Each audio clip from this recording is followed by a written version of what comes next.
All right, folks, we're going to continue riding the hardtail. Now, Bird have been keen for this, and I also had a few comments keen for this. I'm going to do some jibbing. I'm really curious to see how the hardtail works for jibbing, because I've done plenty of trialsy, jibby stuff in the streets of Glasgow on full sus bikes before, but never a hardtail. Now, I've not changed much on the bike since taking it off-road at Golfy. I have, however, taken off the mudguards because riding street, there's no mud here. One thing I have done is reduce the size of the chainring. I've gone from a 32 tooth down to a 30. The reasoning being that previously my gear ratio for trialsy jibby stuff was actually not quite there. It was either too easy or slightly too hard. So with a slightly smaller chainring, I can just dial in that gear ratio just a little bit better. I think this bike should be pretty good for jibbing, but there's one thing, well, a combination of things that I think could be a little bit tricky, and that's the stack height of the saddle. Now, the seat post doesn't have the smallest stack height in the world. Then I've got this anomaly switch grade, which bumps up the height a little bit. And even the saddle itself is quite tall. And actually, when it comes to jibbing on mountain bikes and stuff, the size of the saddle is one of the main limiting factors. So that's as low as I can get it today. Hopefully it's low enough. And the other thing that I'm slightly concerned about is a small rear rotor. I've got a 180mm rotor on the back of this bike, which I consider small even for a 26-inch wheeled street trials bike. But with bigger 27.5-inch wheels, yeah, it's definitely on the smaller side for what I would choose. So what you're going to see is probably Bambi's first steps. I'm confident I can do a few things on this, but I think I might be a bit wobbly here and there. But what I'm hoping will happen is I'll get more confident, the brakes will get the bike back, and then I'll actually be able to do some pretty decent stuff on this. But we'll have to see. I'm going to have a play, potentially warm up on these blocks here, and see what I can do.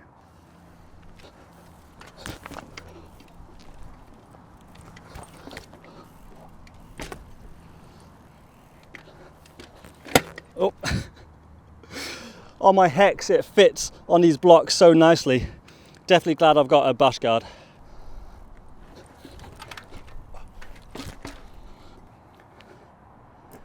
Got a feeling this ride's going to be quite the workout.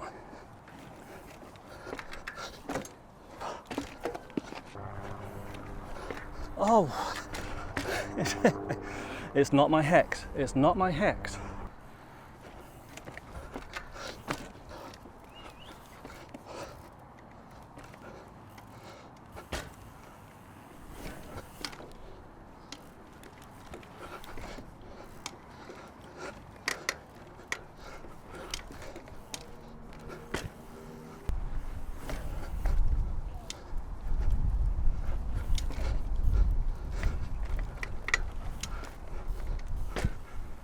Right, let's just try the bigger gap.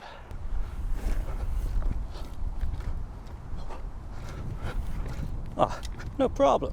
I wonder if my front brake's got enough bite and I've got enough talent to send that to front wheel and swap to back. This might take a few tries. Oh.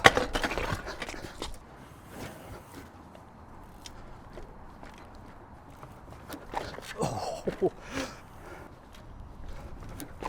Ah, almost.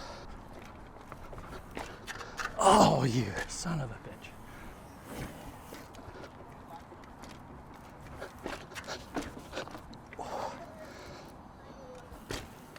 To commit way more than I thought I had to, but got it in the end. And by the way, yes, I have pumped things up. My tyres about 40 psi, and I added about 50 psi more in the fork, so it's pretty damn stiff now. And I've also left on my Garmin mount. That probably doesn't help. That'll be tight, don't know how I'll get out of that.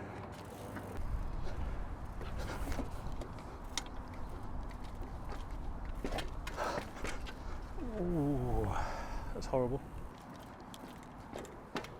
Whoa. Oh.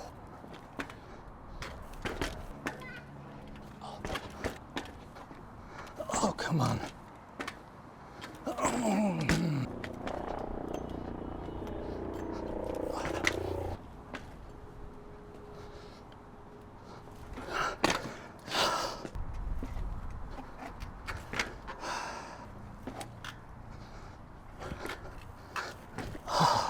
no.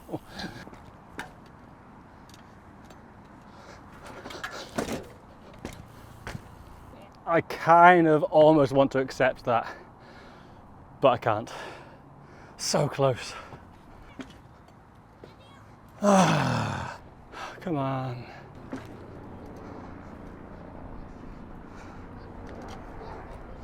Ah.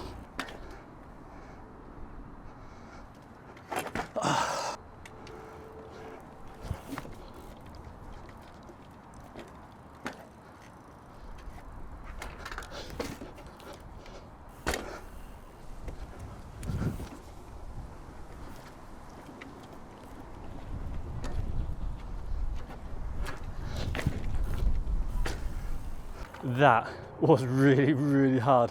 Got a bit of a sweat on now.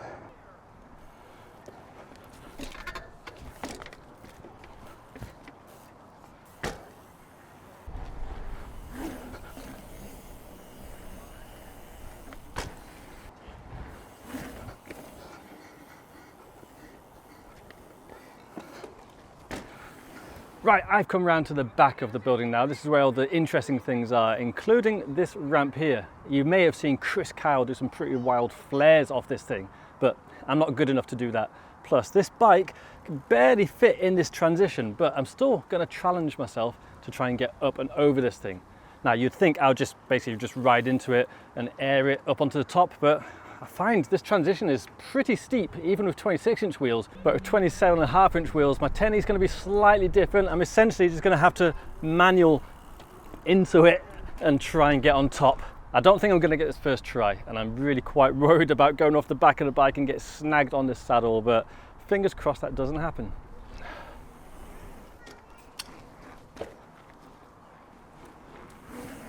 Oh, that's really horrible on this bike. Oh. Come on.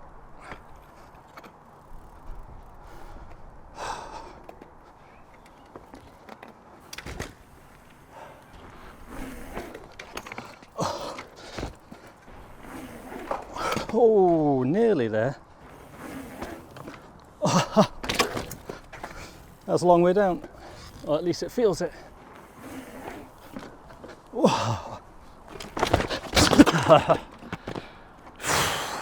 It's definitely a tight transition. That whiplash won't be helping my neck issues, but I think it's business time because I'm really close to getting this.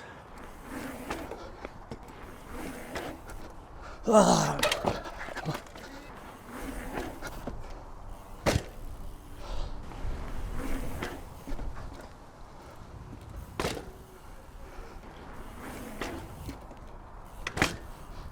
So I was just getting this for a second angle, and I just realized that I am using a completely different technique than I use on my Hex.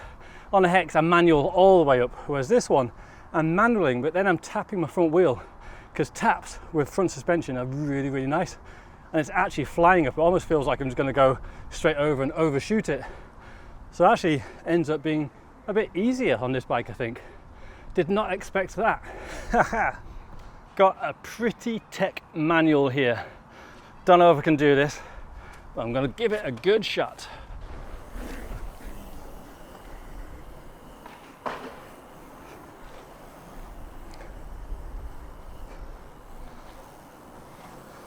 Oh, that's tight. Oh, that is so tight. Ah, this bike's just too big for it. That seems impossible. Oh. Ah. My body's turning, just the bike isn't.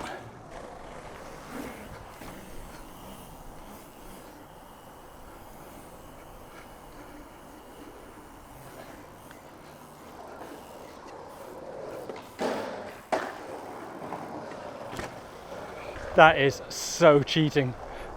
Ah.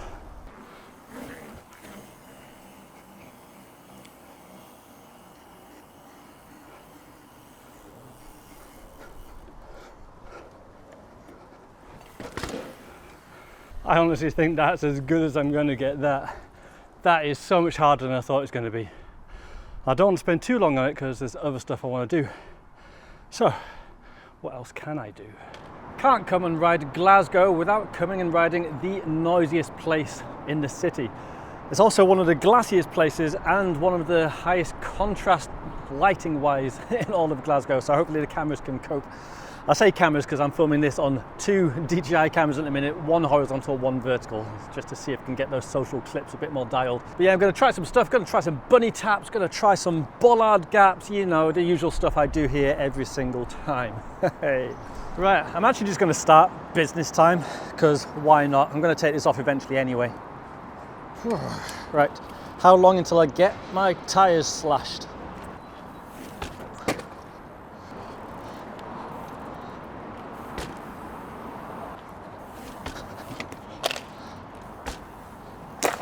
I've said it before and I'll say it again, bunny taps on a mountain bike with suspension is one of the most fun, most nicest things you can do.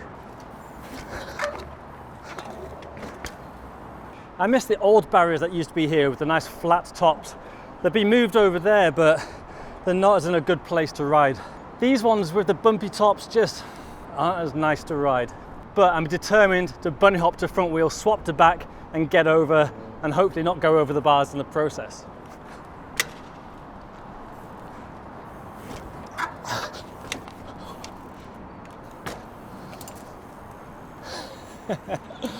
I actually wasn't sure whether I'd be able to get that, so I am really stoked. It only took a few tries. But I do wonder if I can side hop up this. This is where the higher seat will be an issue. Side hopping with a high saddle is the worst. I won't find out if I don't try it. Oh, that's a long way up. Let's start on the smaller side. Oh, man, that is really hard. I don't think I'll be able to side hop this height. Not yet anyway, maybe a bit of practice. But one thing I maybe can do is combine a side hop with a tap and tap it up to 90. Again, it's quite an awkward block to do it on, but I'm feeling confident.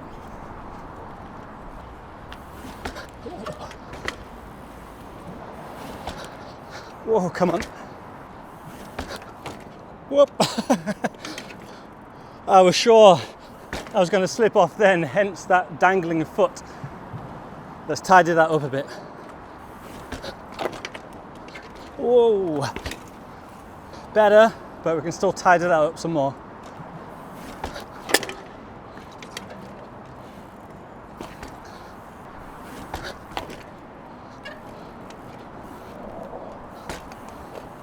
Again, taps with suspension are so nice. And taps up to 90, I can only do those on mountain bikes. They're really scary, but they're one of my favorite things. I think they look really, really cool. There's a bigger wall I want to try some taps on, so for now, let's try some bollards and a gap, which I've done on full sus bike, so I should be able to do it on this, and then let's move on, find some bigger stuff.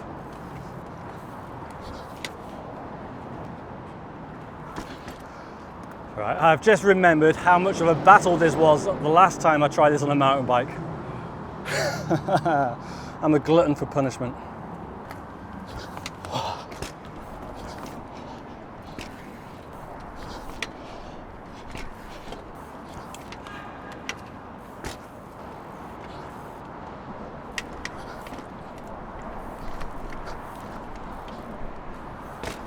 Right, well that's the way to do it.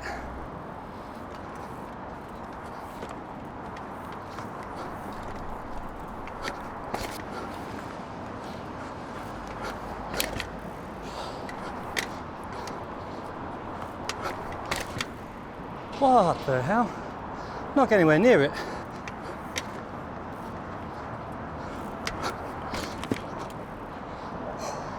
So, I am quite surprised that the lack of rear suspension actually makes gaps harder. It's really weird. I'd have thought this bike would have been easier, but the bike doesn't give you anything. So to get across that gap, you have to put everything in yourself. There's no assistance from a nice bouncy rear shock. And I am shocked. I think I just about scraped across. Back tyre may have touched the floor a little bit, but as long as the majority of the wheel was on the curb, I considered that landed. Cool, right. let's find some other stuff to challenge me and this bike. I've not tapped this box for a while. This is a really slippery one, and I just so happen to have ridden through a puddle, which doesn't help. Am I feeling lucky? I actually don't know. Let's give it a try. Oh, I forgot, this one, is it overhanging? It certainly feels like it's overhanging. I opted to front this on a full sus bike before, didn't I? That's mad.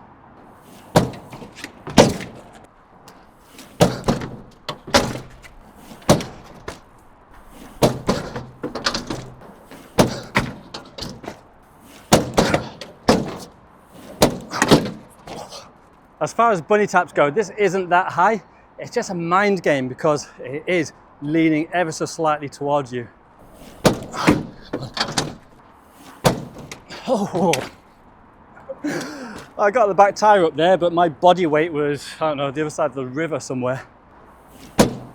Oh, I kind of went up and then down onto it. That was weird. Oh, this is a hell of a test for the tire and the brake. Oh, the sun's changing. I'm getting the sun in my eyes right to the last minute. Oh, I'm getting completely blinded now. No, I'm going to leave that. I am completely blinded by the sun. It's going to make it even harder and harder and harder as the sun comes around. So let's not waste my time trying to get up this. Let's move on to something where I'm not getting blinded. Right, got this wall, which I have tapped up to 90 before on my old Santa Cruz. There's a lot more people around here, a little bit more self-conscious.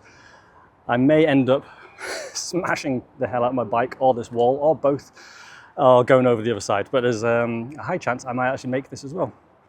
So try not to be self-conscious and try and get it. Oh, come on.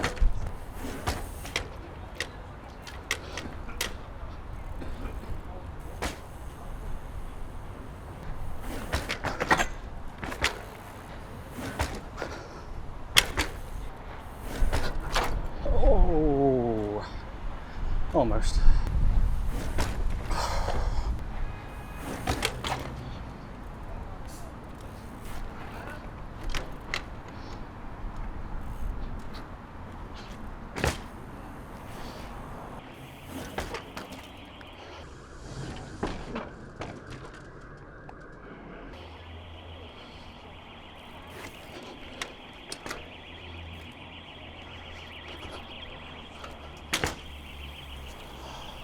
There were so many people at that last spot. I did get a little self-conscious, so I went a little bit quiet, but I was actually super glad to get that tap to 90. Took me long enough though. But I have to say, as nice as the hardtail taps, I do think full suspension taps just that little bit nicer. I don't know whether it's just the geo change or whether the rear suspension pings you up, but yeah, that was a little bit harder today, but I still got it.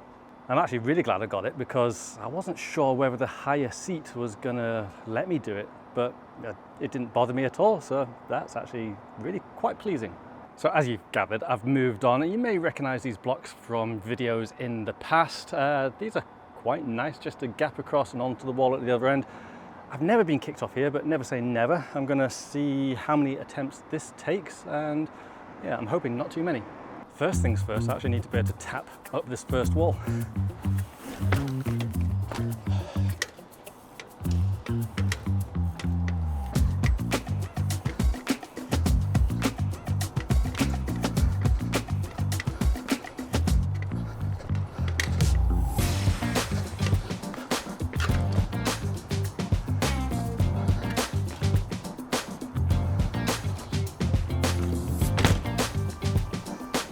Right, that is going to be the end of the video. I didn't ride that many locations, but I put a lot into each one. I'm exhausted. Now, I've been curious about the trials ability of a hardtail for a while, and yeah, as you can see, it can do a bit of trials, it can do a bit of jibbing. Now, there's still plenty I haven't tried on this. I haven't tried too many spins, haven't tried too many side ops. I think the height of the saddle will be a bit of an issue for me with that. So maybe I should jibbify this bike a little bit if I'm gonna try it properly. But considering I rode this exact bike in this configuration, minus pressures and the chainring, which doesn't really affect anything, down some pretty gnarly trails at the Golfy Hill, it copes with a bit of trials just fine. It was quite cool to come and ride a bit of street in Glasgow. I hope you liked that, even though it wasn't on the Hex. But yeah, I hope you enjoyed this video. Big shout out to Bird for supplying me with these bikes. I know they've been keen to see what I can get up to on this hardtail. So yeah, you guys at Bird, I hope you enjoyed this as well. Now to finish the video off, I'm gonna do something I never do, but really should do. I'm gonna plug a couple of things of mine. I do actually have merch over at Clarkson.com, and with it coming up to Christmas, maybe some good present ideas. But if that's a bit too much for you, then I do have Patreon as well. I've got that in the cheapest setting it can be, and for £2 or $2 a month, you get videos released when they're ready, and also they'll be a bit longer as I tend to cut out clips to make it a bit more streamlined for YouTube. But I hope you really enjoyed this. I enjoyed making it, and I will see you next time. So take care everyone, bye bye.